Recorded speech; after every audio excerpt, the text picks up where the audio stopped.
Bismillahirrahmanirrahim. Assalamualaikum warahmatullahi wabarakatuh. Ya, pemirsa Kurma yang dirahmati Allah Subhanahu wa taala.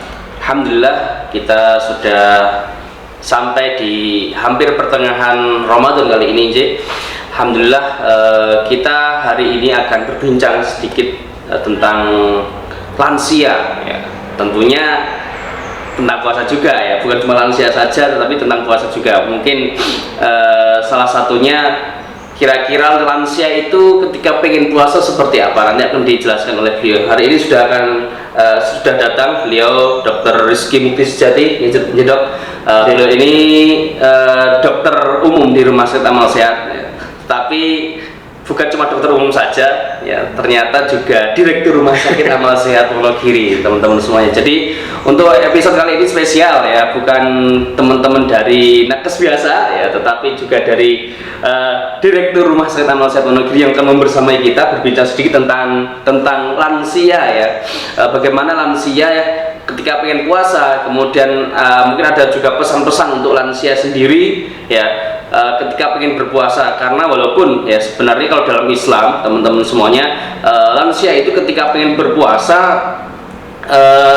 sebenarnya ada kafarahnya, jadi ada keringanannya ya, mungkin membayar fidyah kan seperti itu. Tetapi kita akan coba membahas dengan perspektif ilmu kesehatan. Kira-kira kalau misalkan ini ada lansia ya, ada mbah-mbah ini pemirsa TV, ada mbah-mbah mungkin ya, Mbak Kakung, Mbak Putri, mohon maaf, ketika yang ada yang ngeyel pengen berpuasa ya, itu bagaimana, kira-kira ada tips enggak sih kan seperti itu. Nanti akan disampaikan oleh beliau ya, Dr. Rizky. Ya, assalamualaikum Pak Dokter. Waalaikumsalam warahmatullahi wabarakatuh. Sehat Pak Dokter nggih? Alhamdulillah. Masih puasa nih Dok? Insya Allah. Nggak ada yang bolong-bolong ya, insya Allah ya. Insya Allah tidak. Usahakan, karena beliau udah safar, walaupun juga rumahnya jauh sebenarnya teman-teman dari Wonogiri. Kesini tuh kalau dihitung mungkin musafir ya, janjinya ya musafir ya.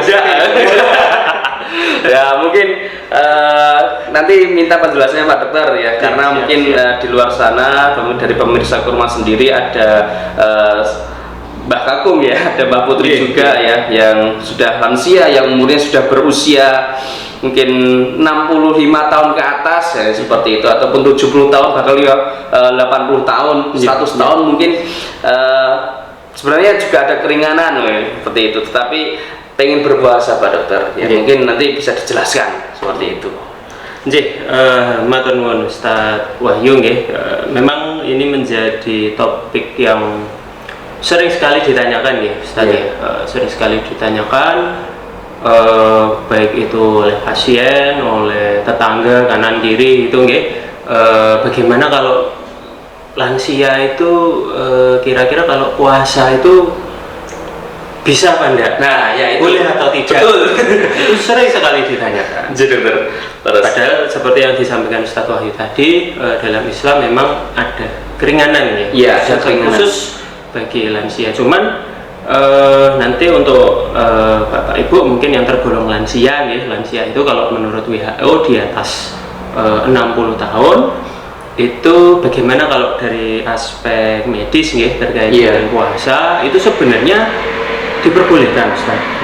Masih diperbolehkan? Masih diperbolehkan, cuman memang ada trik khusus ya, memang karena lansia itu kita harus hati-hati ya, harus berhati-hati karena memang secara faktor usia itu memang sudah terjadi penurunan fungsi dari sel tubuh, dari organ-organ dan ada kondisi-kondisi khusus. Biasanya pada lansia itu yang kebanyakan sudah banyak cangkingan penyakitnya, mulai muncul penyakit seperti penyakit degeneratif, hipertensi, kemudian diabetes mellitus atau kencing manis gitu nggih. Terus mungkin ada lansia dengan penyakit-penyakit lain seperti jantung, ginjal, kemudian stroke dan sebagainya, yang memang kita harus berhati-hati gitu nggih dalam memberikan edukasi, menyampaikan pada lansia bagaimana triknya agar puasa bisa tetap dijalankan dengan baik tanpa menambah beban untuk tubuhnya. Berarti ada tips ya untuk yang ingin berpuasa seperti itu. Ya. Kira-kira apa tipsnya yang perlu dilakukan untuk para lansia ini ya? Ada tipsnya? Jadi kalau tips memang yang paling utama bagi lansia adalah tentu harus berkonsultasi terlebih dahulu, Ustaz ya. Berkonsultasi terlebih dahulu kepada dokter apabila memang memiliki penyakit-penyakit bawaan. Ini konsultasinya ke dokter Rizka atau ke saya boleh? Kalau itu nanti konsultasinya bisa di Rumah Sakit Amal Sehat ya. Kita ada dokter penyakit dalam yang sangat kompeten. Jadi nanti bisa dikonsultasikan. Misalkan Bapak Ibu sudah memiliki penyakit seperti hipertensi, kemudian diabetes, ginjal dan sebagainya, tentu harus berkonsultasi terlebih dahulu kepada dokter. Kira-kira aman atau tidak? Itu aman atau tidak? Ketika nanti harus berpuasa, karena puasa kita pada saat bulan Ramadan itu kan dry fasting istilahnya, dry fasting, tidak makan dan minum. Nah, tidak makan dan minum selama kurang lebih 12-13 jam. Itu yang pertama. Jadi alangkah baiknya konsultasi terlebih dahulu kepada dokter. Kemudian yang kedua, ketika setelah konsultasi itu ternyata dinyatakan ini baik, boleh, atau mungkin kepada lansia-lansia yang kan banyak juga ya, lansia yang dalam kondisi usia 60-70 tahun tapi masih segar, fit, masih aktivitas dan secara indikator-indikator metabolik itu tidak ada kelainan, bisa berpuasa. Tentu yang berikutnya adalah terkait dengan kebutuhan cairan harian. Cairan harian, karena pada lansia ketika berpuasa itu sangat berisiko sekali terjadinya dehidrasi. Jadi kalau kurang cairan, dehidrasi bisa berisiko kena ke organ-organ yang lain. Makanya kalau kurang cairan ini juga sebenarnya kayak hampir semua itu ya. Nah, itu hampir semua, tapi kita memang harus bisa mengatur bagaimana pada saat periode kita boleh makan antara maghrib sampai sahur itu tetap tercukupi kebutuhan cairannya kurang lebih sekitar 8-10 gelas 8 hari, bukan liter ya? Bukan, liter nanti kebanyakan. 8-10 gelas itu mengaturnya sebenarnya bisa seperti ini. Jadi pada saat buka puasa itu kurang lebih sekitar 2-3 gelas. Kemudian nanti setelah sholat tarawih bisa 3-4 gelas. Itu antara periode setelah sholat tarawih sampai akan tidur itu 3-4 gelas. Kemudian nanti saat bangun sahur itu 1 gelas setelah bangun sahur. Kemudian pada saat makan sahur itu nanti bisa di 2 gelas. Artinya 8 gelas bisa tercukupi dalam satu hari. Jadi cairan dalam tubuh itu masih tetap ada gitu ya? Masih tetap ada. Itu karena pada lansia sangat berisiko sekali terjadi dehidrasi.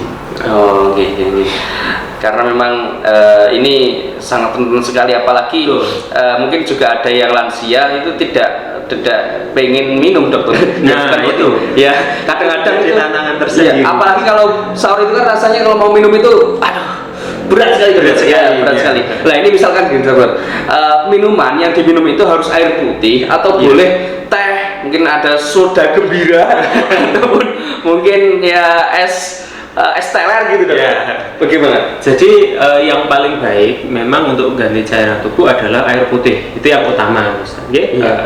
Perkara nanti ketika pengen minum teh, es teh hangat, atau mungkin soda gembira, es teler, yang penting tidak berlebihan, ya secukupnya saja, boleh, insya Allah boleh. Tapi yang paling utama tetap air putih ya. Berarti yang paling bagus air putih tetap harus 8 gelas ya? Minimal 8 gelas ya. Saya sendiri mungkin lebih dari 8 gelas.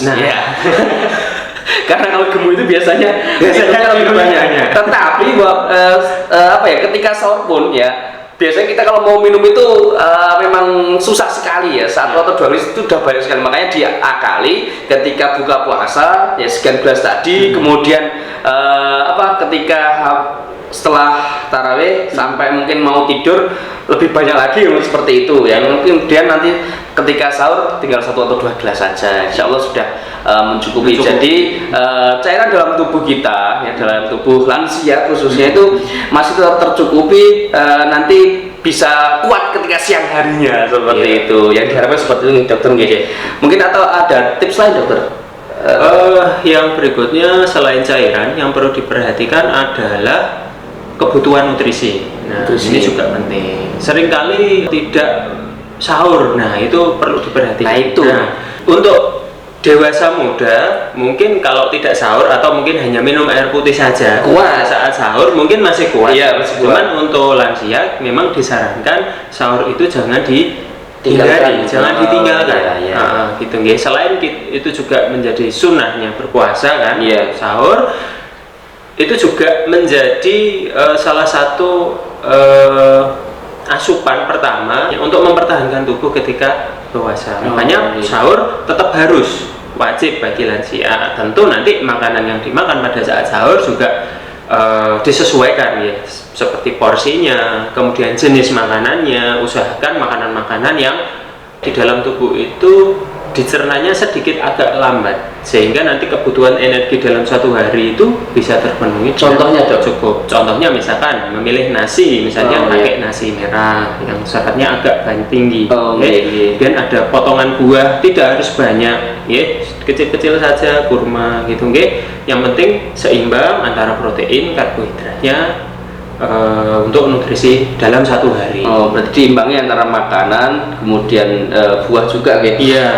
Minuman, makanan, buah-buahan. Jadi paling mudah kalau buah itu kurma itu ya. Kurma. Paling mudah kita dapatkan, apalagi Tidak. sekarang itu kalau kita mau beli kurma itu udah sangat usah mudah. jauh-jauh ya. Iya, Di betul. sekitar rumah sakit itu sudah banyak yang jualan kurma ya. Bahkan di warung-warung pun sekarang sudah banyak yang jualan kurma yang bisa dimanfaatkan ya. Itu juga seratnya tinggi nggak dokter itu? Kalau kurma kalau tinggi tidak ya, Iya. cuman ada seratnya, ada kandungan glukosa, kemudian ada kalium dan sebagainya.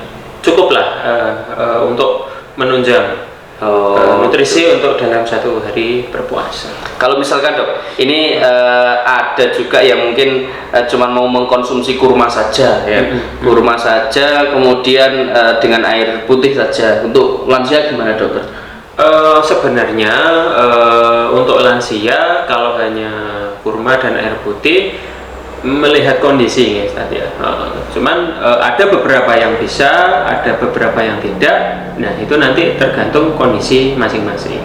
Jadi sekiranya memungkinkan, mampu, ya silakan. Cuman baiknya sih tetap ada asupan selain kurma ya untuk memenuhi nutrisi harian. Kalau misalkan ini lansia dokter ya, apalagi nanti sudah kena penyakitnya diabetes seperti itu ya. Itu nanti misalkan kok buka puasanya biasanya kan suka dengan yang manis-manis. Kalau ketika siang hari panas, kemudian kan pengennya hangat, nanti sore buka puasa pakai es teler, kemudian pakai yang manis-manis seperti itu ya, bukan dengan yang manis loh ya. Ya pakai yang manis-manis misalkan seperti itu diperbolehkan dok? Ya dok. Khusus untuk dengan kondisi-kondisi penyakit tertentu, ya, seperti tadi diabetes mellitus atau mungkin dengan penyakit-penyakit yang lain, tentu tidak dianjurkan ya untuk berbuka dengan makanan-makanan yang gulanya mudah terserap seperti es teler dan sebagainya. Itu kan glukosanya mudah sekali terserap oleh tubuh sehingga sebisa mungkin untuk dihindari sebenarnya Ustaz. Jadi karena nanti dampaknya tidak baik untuk kondisi diabetes. Malah justru ketika puasa penderita diabetes itu menjadi suatu kesempatan untuk bagaimana supaya merecovery tubuh sebenarnya, sehingga gula darah itu asupannya yang masuk itu kan tentu berkurang. Yang biasanya masuk itu berkurang, itu malah justru nanti akan memperbaiki kualitas dari diabetesnya. Berarti akan semakin menjadi sarana untuk penyembuh juga ya. Malah justru menjadi sarana untuk penyembuh. Berarti hampir sama dengan mungkin teman-teman ataupun dari pemirsa yang mungkin saat ini terkena mungkin mohon maaf penyakit gagal ginjal ya, yang harus cuci darah setiap sepekan 2 kali ya. Puasa pun malah menjadi salah satu sarana untuk apa ya, istilahnya mengistirahatkan juga ya. Bisa. Jadi cairannya tidak terlalu banyak yang masuk seperti itu. Betul. Jadi ketika nanti buka puasa pun juga tidak harus banyak juga mungkin gitu ya kalau minum untuk apa ya. Jadi ini berbeda untuk pemirsa ya. Kalau mungkin lansia yang mungkin tidak terkena penyakit-penyakit yang itu misalkan seperti tadi diabetes, kemudian juga gagal ginjal itu berbeda ya. Kalau gagal ginjal mungkin juga minumnya berbeda, Betul ya, karena gagal ginjal kalau minumnya satu malam itu 8 gelas kayaknya kebanyakan Dok ya. Terlalu banyak. Ya, nanti masuk airnya terlalu banyak, nggak ada yang nyaring, nanti malah kasihan, sesek dan sebagainya. Jadi intinya ketika untuk lansia ya itu harus konsultasi terlebih dahulu ya. Bisa nanti datang ke rumah sakit Amal Sehat Dok ya. Konsultasi ke dokter umum juga bisa ya. Jadi nanti mungkin bisa datang saja ya, datang ke rumah sakit Amal Sehat, tanya-tanya mungkin ke bagi lansia yang ingin berpuasa ya, karena memang istimewa bulan Ramadan itu. Jadi mungkin apalagi lansia-lansia yang mungkin dulu ibadahnya sangat luar biasa dan sekarang itu punya semangat, masih punya semangat, mungkin bisa konsultasi dulu, saya boleh nggak Dok ini puasa, saya punya puasa seperti itu. Kalau mungkin mau ke dokter umum silahkan ya, mungkin ke dokter spesialis dalam ya juga silahkan ya, sekalian periksa sekalian ya, seperti itu. Nanti dikasih obat dan lain sebagainya, mungkin dikasih vitamin juga ya Dok ya. Dan seperti itu. Mungkin juga ada pesan-pesan Dok untuk closing kita, pesan-pesan untuk pemirsa yang mungkin saat ini mendengarkan, bagi yang punya mbah-mbah yang sudah lansia ataupun saudara yang sudah lansia Dok. Ya. Jadi yang pertama tadi tentu untuk lansia, ya Ustadz, harus berkonsultasi terlebih dahulu kepada ahlinya bagaimana menyiasati puasa bagi lansia, khususnya bagi lansia-lansia yang memang memiliki penyakit-penyakit tertentu seperti hipertensi, diabetes dan sebagainya, sehingga dalam menjalankan puasa itu tidak memperberat penyakitnya, tapi justru menjadi sarana untuk penyembuhan kesembuhan. Insyaallah. Kemudian yang kedua tentu kebutuhan cairan diperhatikan, kemudian kebutuhan nutrisi, jangan meninggalkan makan sahur khususnya untuk lansia ya. Kalau untuk yang dewasa muda tentu itu menjadi pilihan ya, ketika sahurnya hanya minum air putih gitu. Karena pengen diet mungkin. Mungkin mau diet dan sebagainya, itu silahkan tergantung kemampuan masing-masing. Penting bagi lansia tetap nutrisi tercukupi, buah, sayur, proteinnya, karbohidratnya juga harus tercukupi dengan baik. Kemudian yang berikutnya yang mungkin tadi ada satu yang kurang dan tidak kalah penting, yaitu bagi lansia biasanya itu istirahatnya agak berkurang ya ketika puasa. Jadi nanti menjadi suatu kewajaran ketika nanti pada saat siang hari harus beristirahat, tidur, tidak masalah gitu ya. Malah justru itu nanti akan menambah jam tidur, sehingga nanti kualitas dari puasanya akan membaik. Kemudian yang terakhir, bagi lansia yang memang memiliki kemampuan gerak yang masih baik, olahraga ringan itu juga dianjurkan untuk bergerak gitu ya. Jadi olahraga ringan sebelum buka puasa gitu ya. Jadi jangan di awal, jadi habis sahur gitu biasanya jalan sehat, itu nanti jalan gitu, baiknya memang didekatkan dengan waktu berbuka gitu guys, sehingga pada saat beraktivitas itu dekat dengan waktu berbuka, sehingga nanti ketika pada saat berbuka nanti adanya energi yang terbuang pada saat olahraga, kemudian kehilangan cairannya mungkin apabila terlalu banyak bisa segera di refill pada saat berbuka puasa gitu. Olahraganya yang ringan saja gitu ya, jalan kaki, senam lansia itu sangat-sangat dianjurkan. Cuman bagi yang memiliki kesulitan dalam bergerak, tentu ini menjadi poin yang mungkin tidak usah dikerjakan, tidak masalah begitu. Jadi itu berbanyak istirahat malah banyak istirahat juga tidak masalah. Bagi tergantung kondisinya. Dan yang satu lagi, lansia mungkin tidak perlu memaksakan diri, itu ya, semampunya saja. Nanti ketika mampu silahkan dikerjakan. Ketika nanti puasa 15 hari atau di pertengahan atau di akhir kok ternyata tidak kuat ya kayaknya, itu tidak usah dipaksakan sampai selesai. tidak berpuasa tidak menjadi masalah. Oh iya, masih ada keringanan, Masih yang membayar satu fidyah kan keringanan. seperti itu. Betul. Ya. Jadi untuk teman-teman pemirsa kurma ya, jadi tadi tips ya, mungkin ada saudaranya yang lansia, mungkin punya ibu bapak yang sudah lansia, adalah tips ya. Jadi puasa itu sebenarnya kan bukan suatu siksaan untuk kita ya, tetapi juga salah satu cara Allah Subhanahu wa taala untuk memberikan apa istilahnya, cara untuk proses penyembuhan penyakit itu lebih mudah jadi dokter. Bisa. Ya, bisa jadi seperti itu ya, seperti mungkin penyakit gagal ginjal itu tadi ya. Sini juga insya Allah alhamdulillah juga banyak sekali pasien-pasien yang mungkin dari yang gagal ginjal itu masih pengen puasa, karena juga itu tuh salah satu menahan dan tidak minum terlalu banyak dokter ya, seperti itu. Jadi pemirsa ya, walaupun mungkin juga lansia dianjurkan untuk apa, tidur yang banyak, tapi pesan saya juga jangan terlalu tidur banyak ya. Tidur banyak boleh, tapi jangan terlalu banyak ya, tetapi gunakan juga waktu-waktunya untuk membaca Al-Qur'annya ya, tilawah Qur'annya juga, itu mungkin juga salah satu olahraga untuk lisan kita, mungkin digerak-gerakkan seperti itu ya. Digunakan untuk membaca Al-Qur'annya, karena Ramadan ini adalah syahrul Qur'an ya, bulan Al-Qur'an, jadi juga diperbanyak untuk membaca Al-Qur'annya. Bagi lansia yang pengen membaca Qur'an ya, tetapi belum bisa membacanya, nanti bisa privat dengan teman-teman yang ada di Masjid Al-Mutakin, Komplek Rumah Sakit Amal Sehat Wonogiri. Bisa nanti hubungi Kering Peduli juga bisa, nanti biar dihubungkan ke kami selaku tim yang insya Allah siap mengajari membaca Al-Quran dari nol ya, sampai bisa membaca. Ya, sampai bisa membaca insya Allah ya, seperti yang penting ada kemauan ya. Jadi demikian untuk kurma kita ya, kultum Ramadan menjelang berbuka kita, Pak Dokter Nji. Ya. Terima kasih atas penjelasannya ya, semoga bisa bermanfaat untuk kita semuanya. Amin. Ya. Juga puasa kita insya Allah semoga masih diberikan kekuatan ya, tenaga kita untuk berpuasa sampai nanti akhir bulan Ramadan di tahun ini. Insya Allah. Amin. Terima kasih Pak Dokter Nji. Mungkin cukup sekian dari saya. Assalamualaikum warahmatullahi wabarakatuh.